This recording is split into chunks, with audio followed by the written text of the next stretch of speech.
All right, now let's get into section number 8. We're going to start to move into our discussion about enterprise campus LAN design. We're going to start by talking about what is the difference between implementing an end-to-end VLAN as opposed to local VLANs. What is the benefit and what are the benefits and drawbacks of doing that? We're also going to talk about the layer 3 access layer. What happens when we do decide to do localized VLANs and we decide to implement routing at the access layer? We're going to take a look at a quick case study, and then we'll wrap up that section. And then we're going to move into discussions about VLANs and trunks and VTP, multiple spanning tree, power over Ethernet, etc. in section number 9. So let's go ahead and get started here. We know that in any kind of enterprise campus, we have to have end user or edge device connectivity. And traditionally, that was always a layer 2 concept, right? Even if you talk about using a collapsed core design or the traditional 3-layer hierarchical design model, where you have the access layer, the distribution layer, and the core layer, the access layer traditionally was always kind of a layer 2 level because we didn't have the capability of running a lot of multi-layer switching. Multi-layer switching was relatively expensive. We also didn't have a lot of features that required routing at the edge of the network.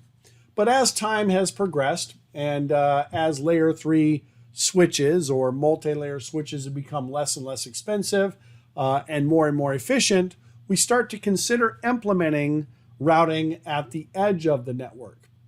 One of the primary justifications for that would be to rely on predictable and standard routing processes and get rid of the seemingly, although not really, but seemingly unpredictable concept of building a redundant layer 2 topology and having to implement spanning tree domains and managing spanning tree domains and so on.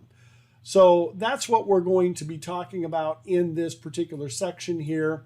What is the difference between running an end-to-end VLAN as opposed to extending or creating localized VLANs where we're simply doing routing at the edge of the network? All right. And that's what we're going to be talking about. So let's start by talking about the end-to-end VLAN design. This is pretty traditional, right? You would have trunks that interconnect your devices. Those trunks would provide connectivity for those VLANs across your entire enterprise. And you might have a gold VLAN and a green VLAN and a blue VLAN. But in this particular case, this is a layer 2 network. So not all of these links can be active at the same time. If all the links are active at the same time, that would create a layer 2 loop, and it would be highly destructive to the overall function of the network. However, the benefit of having an end-to-end VLAN would be that you have a consistent kind of behavior for clients as they move from one point of the network to the other.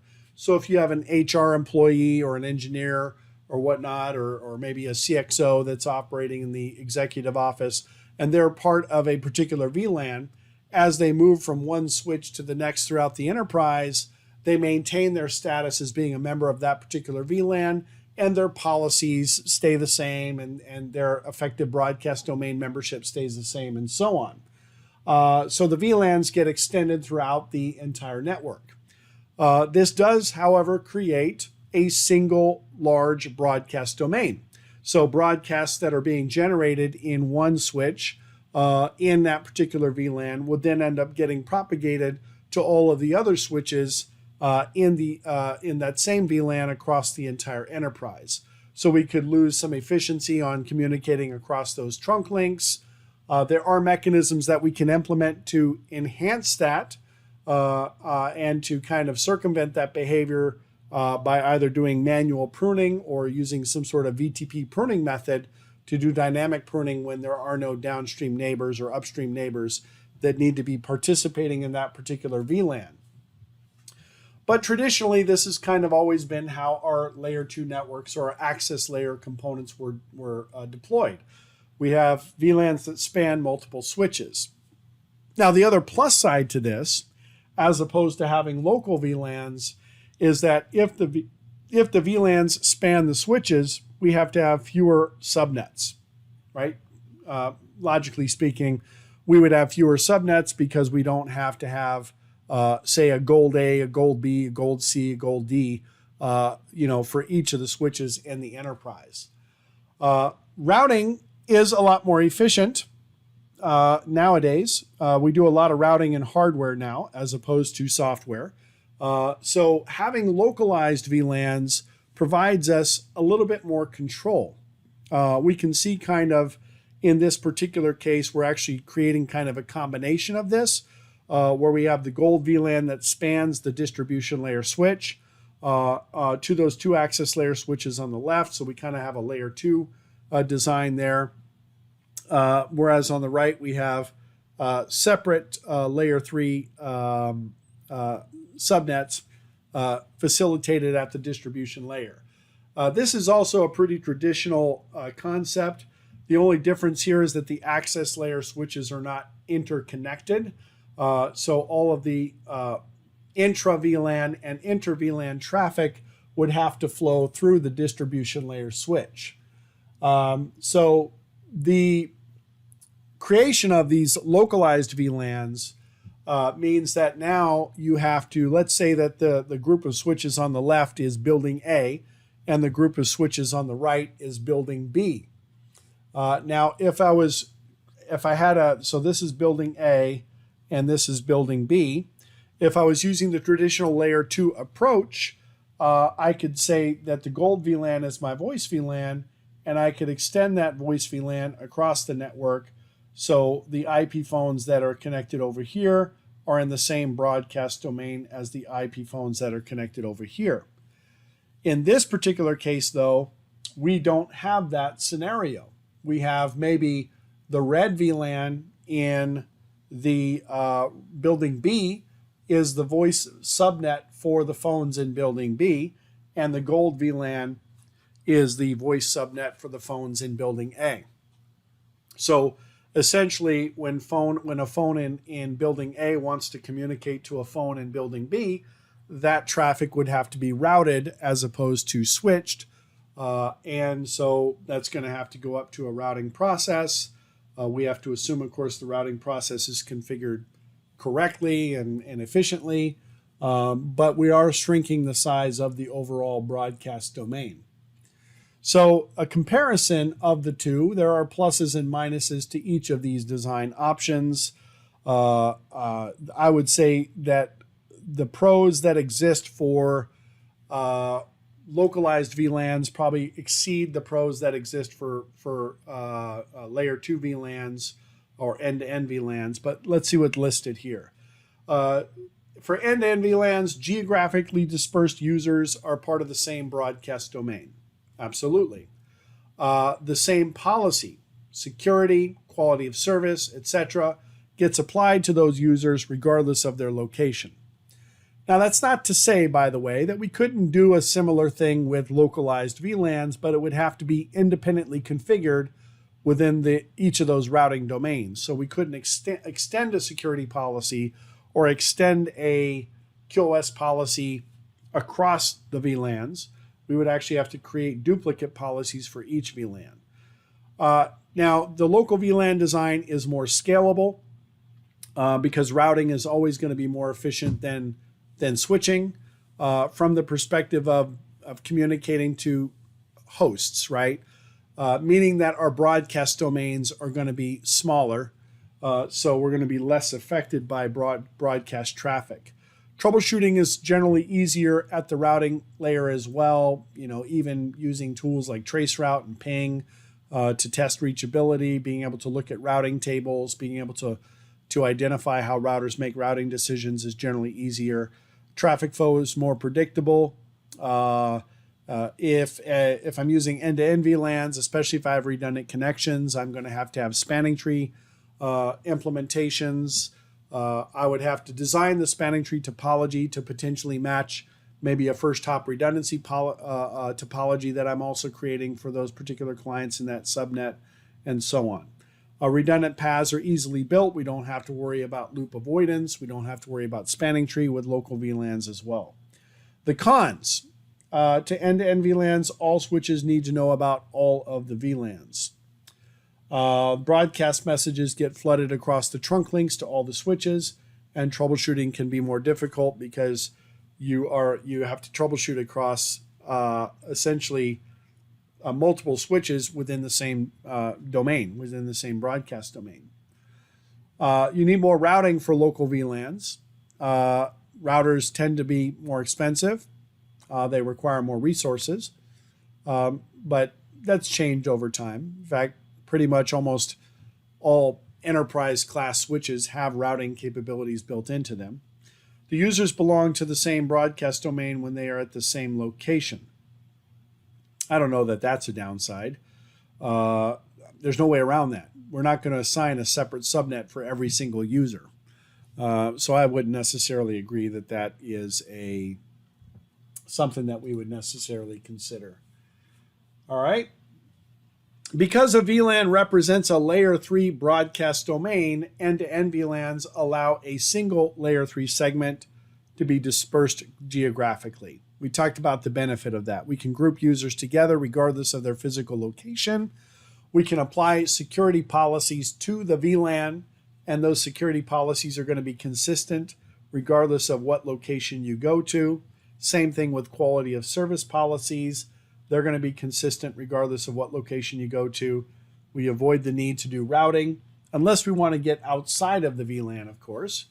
And we can create special purpose VLANs, like a voice VLAN for phones, or a multicast VLAN for distributing some sort of multicast traffic or whatever. Poor design, let me see what they're saying here. For no clear purpose, users are placed in VLANs that span campuses or even span WANs.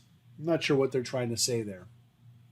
I guess the poor design concept would come into play if you are talking about, having large broadcast domains and that traffic being extended across the network. All right. Keep in mind, of course, if you're using end-to-end VLANs, you're going to have, probably a less complex IP addressing architecture. But we tend to manage IP addresses dynamically anyway, so it may not be as much of an issue. All right. For the end-to-end, local VLANs, as we mentioned, deterministic traffic flow. Generally, routed traffic is more predictable than switch traffic. Switches are relatively dumb devices. They flood or forward based on their MAC address table. And we don't really control that. It's just a matter of whether the MAC address table is populated with the appropriate addressing information. Whereas routing doesn't route unless you specifically tell it to route. So routing can be much more predictable in that sense.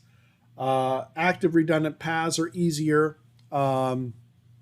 If we're creating redundant paths in a layer 2 domain, those redundant paths, unless we're using ether channel and bonding links together, those redundant paths are not going to be available to us, at least not in a sense of actively available. They'll be available in a failover scenario, but they're not going to be actively available because we have to get rid of those redundant circuit paths to prevent loops in our layer 2 domain. High availability works a lot better with with these redundant paths as well with routing.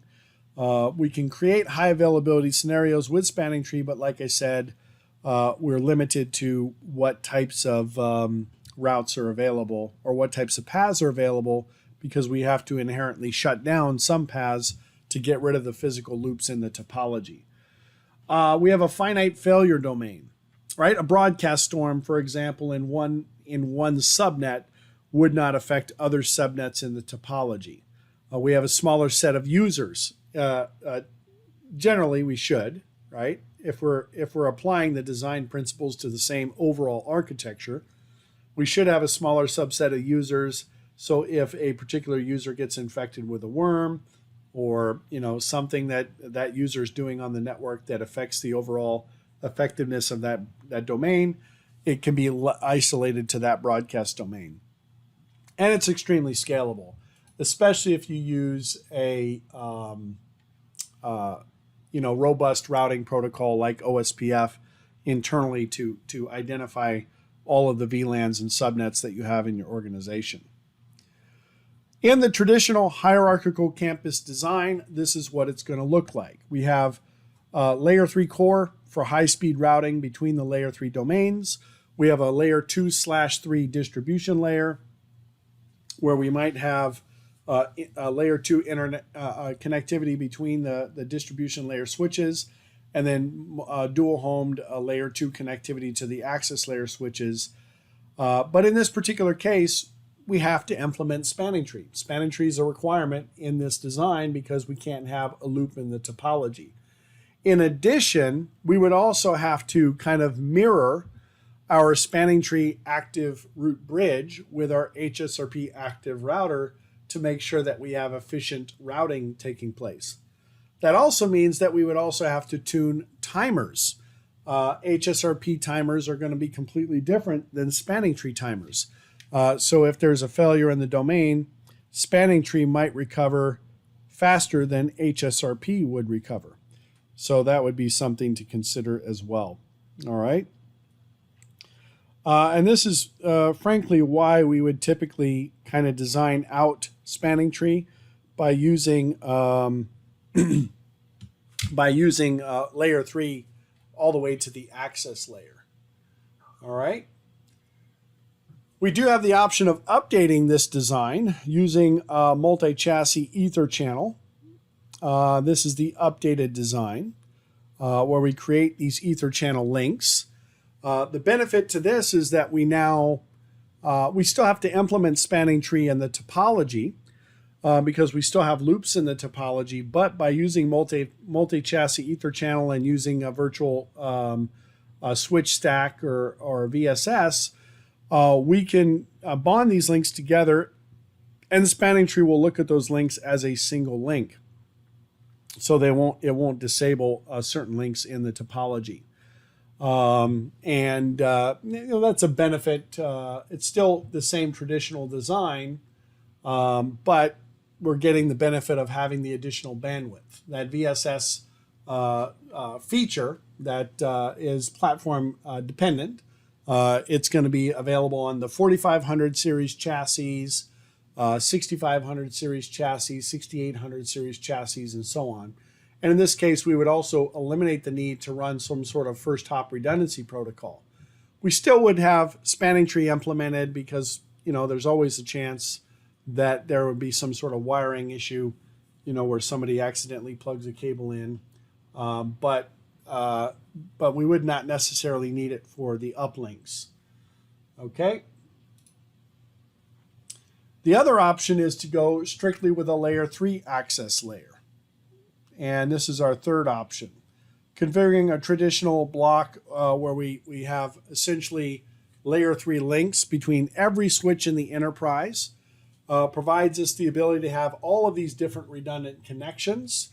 We don't have to worry, certainly don't have to worry about spanning tree in this particular case. We'd still have it implemented locally on the switch just in case somebody does something stupid and plugs one port into the other. But we're routing to the edge of the network. But you can see the downside here, right?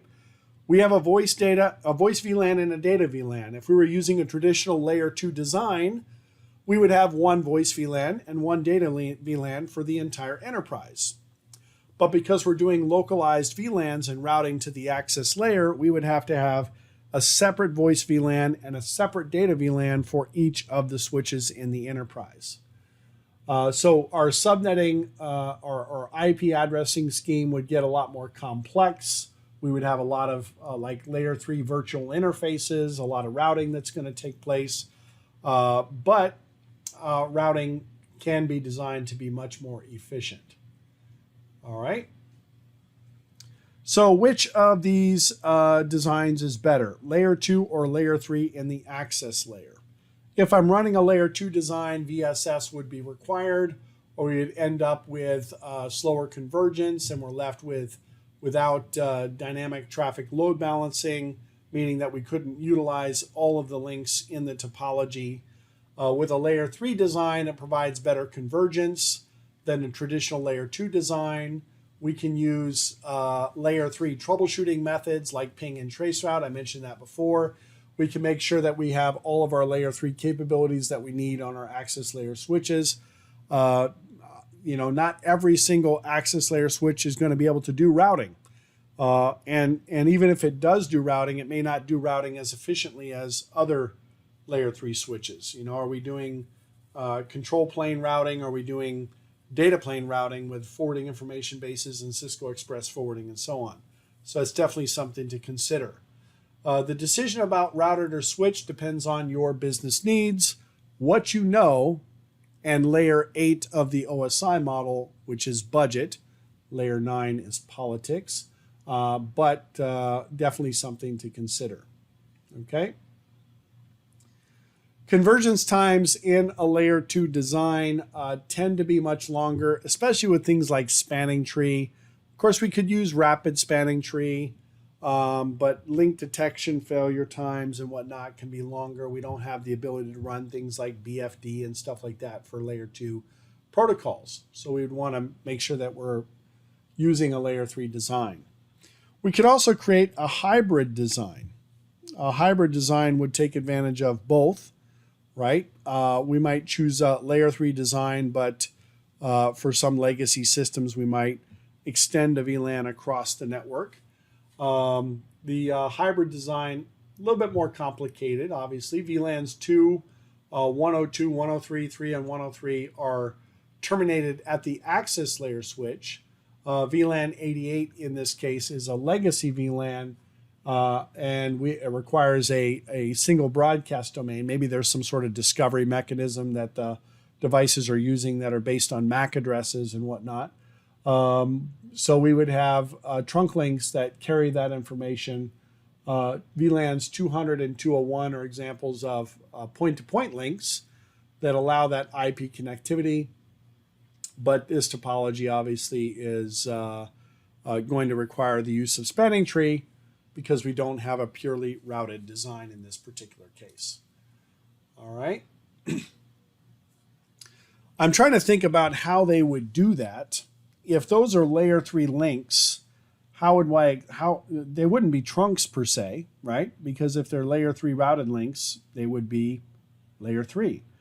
I guess they're just doing routing locally at the access layer switches, and they're doing trunking up to the distribution layer for the purpose of spanning VLAN 88 across the network. Because they have SVIs for each of those respective VLANs locally on the access layer switches, and they're doing routing. We can certainly pass routing information over a trunk link. It's just a layer 2 link, so that would be something that we could do. But those uplinks to the distribution layer from the access layer would have to be layer 2. They could not be layer 3. All right. All right. So the last thing we're going to talk about in this section is a case study. Not case study like we did in the last section, where we actually look at a design, but we're just looking at different scenarios and how these different scenarios kind of play out. There are 4 common access to distribution interconnections options that we have. We have a layer 2 loop, which is kind of the most traditional option, if you will, where we basically run layer 2 all the way across, and we have ether channel bonding the 2 links between the distribution switches together, and we have to run spanning tree to get rid of one of those links. We have a layer 2 loop-free design, where we have a layer 3 link or routed link between the distribution layer switches, and we send layer 2 information up to those distribution layer switches. This eliminates the need for spanning tree, at least for, we'll still run it, obviously, for obvious reasons, but it is a loop-free design because the layer 3 link is not going to pass layer 2 information. We have a virtual switch stack, which allows us to create a VSS domain using VPCs, virtual port channels, and MEC, multi-chassis ether channel, to join the switches together. In essence, this becomes a single switch, almost like a switch-to-switch connection with a bonded link, which means that even though spanning tree might be running, it's going to look at those links as a single link. And then we have our final design, which is a layer 3 routed design where every link is layer 3, and we're doing routing to the throughout the entire network. All right, kind of all the scenarios that we looked at in the previous section. Load balancing between the access and distribution layer switches. If I'm running a layer 2 loop, it's not really possible. We could potentially support load balancing with a layer 2 loop if I had different subnets and I created different routes for each of those subnets. So the switch on the left might be the route for the spanning tree domain for VLAN 10, and the switch on the right might be the route for the spanning tree VLAN 20, and so on. That would be an example where we're actually kind of doing load sharing, not really dynamic load balancing. In the layer 2 loop-free design, we would simply use first hop redundancy protocols, right? Like HSRP or VRRP, possibly GLBP, if we had more than 2 routers in the design. But it's very similar to the layer 2 loop design. The only way we're going to gain redundancy in that case is if we have different active forwarders for the different domains, the different routing domains. So the router on the left might be the active router for HSRP group number 10, and the router on the right might be the active router for HSRP group number 11, and so on. All right. As far as the VSS solution, load sharing is automatically kind of implied. It's based on the fact that we're actually bonding the links together and even creating a virtual switch from the 2 physical switches that we have. So load balancing is kind of inherent in that design. In our layer 3 routed design, load balancing is going to be based on the path metrics and the routing protocol that we're using, whether or not we can use ECMP or UCMP if it is like EIGRP. How do the VLANs work in this scenario? In a layer 2 loop design, the VLANs would span the switches, right? We would have one active switch basically acting as the forwarder for a particular VLAN, but the VLANs would span the switches. Also with the VSS option, the VLANs would span the switches as well. In a layer 2 loop-free design, the VLANs don't necessarily span the switches. They're extended to the distribution layer on the layer 2 loop-free design, so it's not necessarily, I guess, completely a local VLAN. Excuse me, a layer 2 broadcast domain, because we don't have that connectivity between the distribution layer switches. But VLAN 10 exists on distribution switch A, and VLAN 10 could exist on distribution switch B. In a layer 3 routed design, obviously the VLANs are local to the access layer switch, and we would route to those particular VLANs. All right. How would we apply this based on the type of campus that we have? In a small to medium campus, we might do like a little collapsed core, where we have a distribution and a core device that's providing this. Quite frankly, in a lot of these small designs, we're pretty much using switch stacks nowadays. Everything is kind of consolidated into one physical chassis or one logical chassis. So we don't really have separate switches. But if we do have separate switches in different buildings or different parts of the location, they're going to be connected back to that same switch stack or that same architecture. Whereas in a medium campus network, we might actually separate that distribution process. We might even have a separate core layer. So we have the traditional 3-layer model: distribution, core distribution, and access. It really depends on the connectivity requirements, how many endpoints you have, how many devices you have, and so on. All right.